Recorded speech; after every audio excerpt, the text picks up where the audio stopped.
Hello guys, welcome to Forex Salary channel. और इस week हम पिछले हफ्ते के वीडियो को कंटिन्यू करेंगे। पिछले हफ्ते था हमारा एटीआर कि हम स्टॉप लॉस कैसे लगाएं। यहाँ पर मैं एटीआर आपको बताऊंगा कि हम प्रॉफिट कैसे बुक करें, क्योंकि काफी क्वेश्चन आ रहे थे कि एटीआर को हम स्टॉप लॉस के लिए तो यूज कर सकते हैं, पर क्या हम प्रॉफिट के लिए भी यूज कर सकते हैं? बिल्कुल यूज कर सकते हैं। इससे आपको एक डायरेक्शन मिलेगी, एक टाइम लिमिट मिलेगी और एक प्रोजेक्शन मिलेगी कि कहाँ तक हमें प्रॉफिट अपना बुक करना चाहिए। तो एटीआर इसके लिए आपको हेल्प कर सकता है और जरूर आप इसको यूज कर सकते हैं।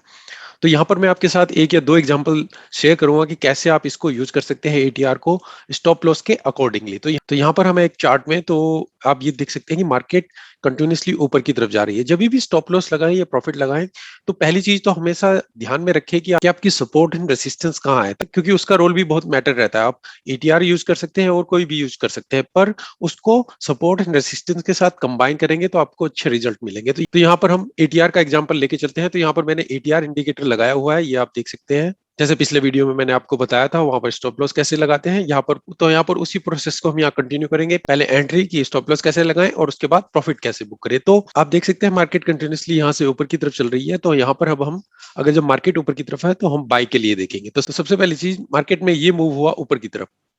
अब हमें इसमें बाई की अपॉर्चुनिटी देखनी है जब मार्केट सपोर्ट रेसिस्टेंस के पास आए। तो मार्केट यहाँ से नीचे आएगी। अब हमारी सपोर्ट एंड रेसिस्टेंस कहाँ है, जहां पर हमारे मल्टीपल टच पॉइंट्स हैं। तो यहाँ पर हम देख सकते हैं ये हमारी ये हमारी सपोर्ट एंड रेसिस्टेंस है। अब मैं इसको यहाँ पर जूम कर देता हूँ। अब हम इसमें एंट्री के लिए देखेंगे।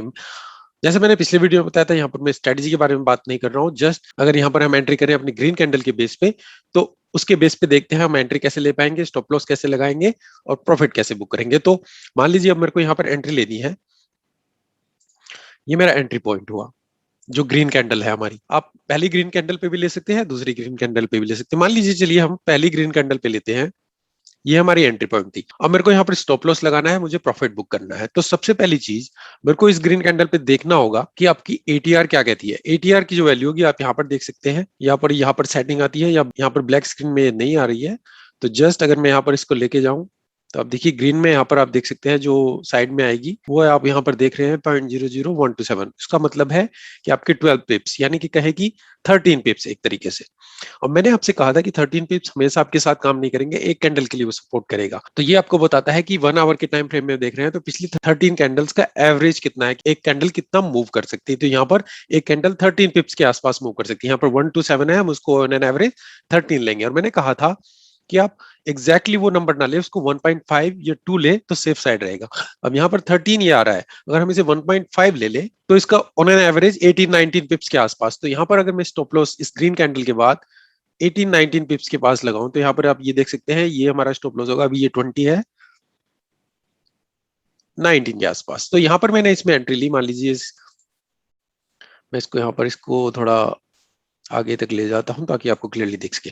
अब देखिए यहाँ पर मैंने एंट्री ली, 18 पिप्स का मैंने यहाँ पर स्टॉप लॉस लगाया। तो ये अब हमारा सेफ साइड पे स्टॉप लॉस हो गया कि 1.5। अगर हमारे अगेंस्ट भी कैंडल जाती है तो हमारे पास रूम होगा। अगर देखिए आप उसके बाद ग्रीन कैंडल के बाद भी आपका स्टॉप लॉस नहीं हिट हुआ, अगर यहाँ पर भी एंट्री लेते उसके बाद भी हम उसमें भी हम यही प्रोसेस लगाते 1.5 या 2 कैंडल का एटलीस्ट। अब आपको यहाँ पर प्रॉफिट लेना है। प्रॉफिट कैसे लेना है? प्रॉफिट जब भी लें तो कम से कम रिस्क टू रिवॉर्ड आपका 1.5 या 2 होना चाहिए। अब यहाँ पर हमने 18 पिप्स का स्टॉप लॉस लगाया तो हमें कम से कम 2 यानी 18 टाइम्स 2 36 पिप्स का प्रॉफिट तो होना चाहिए, तभी हम इसमें बिजनेस में रहेंगे। या 1.5 इसके मतलब है कि 30 पिप्स के आसपास, तो 30 पिप्स प्लस। तो यहाँ पर अब हम देखते हैं 30 पिप्स हमारे 36 पिप्स हमारे कहाँ तक बनते हैं, 36 के आसपास, अगर 30 पिप्स के आसपास अगर हम यहाँ पर बनते हैं, अगर आप देखें 30 पिप्स हमारे यहाँ पर बनते हैं। तो अगर मेरे को इसमें आउट होना होगा मैं टारगेट प्रॉफिट लगाऊंगा इसमें 30 पिप्स के आसपास लगाऊंगा, ताकि मेरा 1.5 प्लस इससे ज्यादा रहे टारगेट प्रॉफिट। 2 रहेगा और भी बेटर रहेगा, पर अगर आप सेफ साइड पे रहें तो जितना भी आप स्टॉप लॉस लगाएं उसका 1.5। तो मैंने 18 पिप्स का यहाँ पर स्टॉप लगाया है। यहाँ पर 18 पिप्स का मैंने स्टॉप लॉस लगाया है, उसको 1.5 से मल्टीप्लाई करूं तो 18 टाइम्स 2 होता है 36। तो ऑन एन एवरेज में 30 उसको लेके चल रहा हूँ। 1.5 का आप कहीं पे नीचे भी आ सकता है, ऊपर भी आ सकता है। तो ऑन एन एवरेज में यहाँ पर 30 लेके चल रहा हूँ। तो वो आप देख सकते हैं। यहाँ पर मैं और ख्याल देखूंगा क्या मेरी कोई सपोर्ट एंड रेसिस्टेंस यहाँ पर नहीं है। अगर यहाँ पर कुछ सपोर्ट एंड रेसिस्टेंस बनती तो मैं इसमें आउट होने की कोशिश करता। तो 30 पिप्स के आसपास अगर यहाँ पर मेरा प्रॉफिट होगा, यहाँ पर मैं आउट हो जाऊंगा इस ट्रेड में। तो इस तरीके से आप स्टॉप लॉस या टारगेट प्रॉफिट दोनों लगा सकते हैं। हम इसमें एक और एग्जांपल लेते हैं, हम इसको कंटिन्यू करते हैं। अब मान लीजिए मार्केट यहाँ तक गई है, अब दोबारा मार्केट यहाँ पर कंटिन्यूस आ रही है। अब कहाँ पर वो आ रही है, वही सपोर्ट एंड रेसिस्टेंस के पास हम पहली ग्रीन कैंडल पे यहाँ पर एंट्री लेंगे। तो हमें ग्रीन कैंडल हमारी ये बन रही है, यहाँ पर हम इसमें एंट्री लेंगे। तो यहाँ पर मैंने इसमें एंट्री ले ली, इसको थोड़ा मैं मूव कर देता हूँ। अब मुझे स्टॉप लॉस लगाना है यहाँ पर, तो मैं ग्रीन कैंडल के नीचे जाऊंगा यहाँ पर, और यहाँ पर देखो मेरी इस जगह पे आएगा, आप देखेंगे हाईलाइटेड एरिया, कितने पिप्स बन रहे हैं 109, तो 10 की पिप्स के आसपास, या 11 का है। तो 11 को मैं 1.5 से मल्टीप्लाई करूंगा कि 15-16 पिप्स का मैं अपना on an average stop loss लगाऊंगा। तो मेरे 15-16 पिप्स जो बनते हैं वो काफी नीचे बनते हैं। अगर आप देखें यहाँ पर, मैं अब एक ख्याल और रखूंगा, 15 पिप्स का तो मैं स्टॉप लॉस लगा रहा हूं, पर मेरी सपोर्ट एंड रेजिस्टेंस भी है यहाँ पर। अब ये देखिए, तो इससे नीचे बेटर रहेगा, तो हमारा 15 पिप्स का यहाँ पर स्टॉप लॉस ठीक है। तो हमने 15 पिप्स का यहाँ पर स्टॉप लॉस लगाया। अब मैंने 15 पिप्स का स्टॉप लॉस तो लगा दिया, मुझे प्रॉफिट कितना चाहिए, 1.5 या 2। तो 15 को 2 से मल्टीप्लाई करेंगे तो 30 पिप्स। तो 30 पिप्स से नीचे नीचे आप प्रॉफिट टारगेट इसमें रखेंगे। तो यहाँ पर अगर मैं 25-30 के आसपास भी रखूं तो मैं प्रॉफिट ओके रहेगा। तो मैं यहाँ पर देखता हूँ मेरा 30 पिप्स यहाँ पर अगर जैसी जाएगा मैं इसमें आउट हो जाऊंगा। तो 30 पिप्स यहाँ पर आप इसमें आउट हो जाएंगे। तो इस तरीके से आप अपने टारगेट प्रॉफिट भी लगा सकते हैं। तो जितने पिप्स आप यहाँ पर लगा रहे हैं एटीआर के बेस पे, उसका 1.5 या 2 टाइम्स उसको डबल कीजिए। और इसके साथ साथ एटीआर आपको ये भी बताता है कि आपने यहाँ पर एंट्री कर ली है तो कितना टाइम तक अब जाएगी। अब एक कैंडल आपको एन एन एवरेज यहाँ पर हमारी 10 पिप्स की थी, तो एक कैंडल 10 पिप्स लेगी तो कितना टाइम तक वो जाना चाहिए।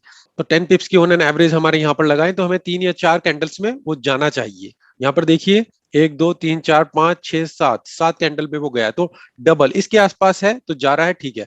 पर अगर इसी को जाने में उसे 15 20 30 कैंडल यहीं पे वो घूम रहा होता, फिर मैं स्ट्रेट से आउट हो जाता। तो आपकी प्रोजेक्शन के हिसाब से आपने देखा, तो ये चीज का भी आप ख्याल रखिए। एटीआर आपको ये बताएगी कि कितना टाइम उसको वहां तक जाने में लग सकता है। पर इस चीज में आप ये भी ख्याल रखिए, जब भी प्रोजेक्शन लगे कि इतने टाइम तक मार्केट जानी चाहिए। मान लीजिए अगर मैं शाम को यूएस की मार्केट में एंट्री कर रहा हूं, तो और मेरी प्रेडिक्शन है कि मैं 2-3 घंटे तक ही ट्रेड करूंगा, तो 2-3 घंटे के अंदर कितनी कैंडल बनेगी उसको थोड़ा 1.5 या 2 ऑन एन एवरेज लेके चलेगी, इतनी कैंडल बन जानी चाहिए और मुझे आउट हो जाना चाहिए।